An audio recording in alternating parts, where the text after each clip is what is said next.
Basically बुनियादी तौर अॼु पूरी सिंध में जेको एहतियात थिए पियो थो, असां इहो सम्झूं था त हीउ हिकिड़ो ज़रदारी जो बिज़नेस आहे जंहिंखे सिस्टम नॉलेज जो नालो ॾिनो वियो आहे।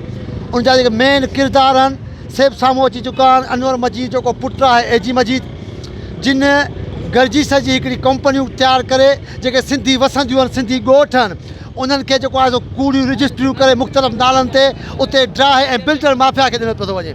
ऐं इन सॼे पस मंज़र इहो आहे उनजो त पीपुल्स पार्टी हुकूमत खे मथे कुझु ॾुखाइयूं पेश अची आहिनि, जंहिंजे करे उहो मुनज़िम तरीक़े सां कराचीअ में सिंध जी आबादीअ खे घटाइण, सिंधी ॻोठनि खे उतां ड्राइण, उते धारा आबाद करणु, उहा हुनजे मनसूबे में शुमारु आहे। ऐं उहो वफ़ाक़ खे जेके कुझु जेके रियासती इदारा आहिनि उन्हनि खे उहो ख़ुशि करणु थी चाहे पई।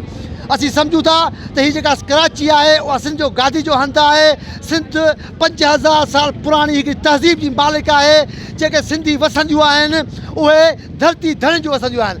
जेकॾहिं उहे चवनि था त 15 साल थिया इन ॻोठ खे, पर उहो इलीगल आहे। बाबा जेकर इलीगल आहे त उते लाइट कीअं आई, उते वाटर सप्लाई कीअं आयो, उते मुख़्तलिफ़ सरकारी शयूं कीअं आयूं। पर असां इन सभिनी ॻाल्हियुनि खे जंहिंजो कंडेम था करियूं पिया, ऐं असीं वाज़े तौरु चऊं था त पीपुल्स पार्टी जो जेको शर्मनाक चहिरो आहे, पीपुल्स पार्टी जो जेको शर्मनाक जेको अमल आहे, उहो सॼी सिंध जे साम्हूं आया पियो थिए। ऐं सिंध जे माण्हू खे अपील थो कयां, ख़ुदा पीपुल्स पार्टी सिंध खे विञाए पई थी, पीपुल्स पार्टी सिंध खे विकिणे पई थी। इन खां नातालगी जो इज़हार कयो, तॾहिं तव्हां वञी पंहिंजी ख़ुशहाल ज़िंदगी गुज़ारींदो। ऐं असीं मुतालबो था करियूं त जिन बि इन सॼे अमल में मुलविस आहिनि उहे पुलिस एहलकार ऐं उहे माण्हू उन सभिनी खे गिरफ़्तार कयो वञे।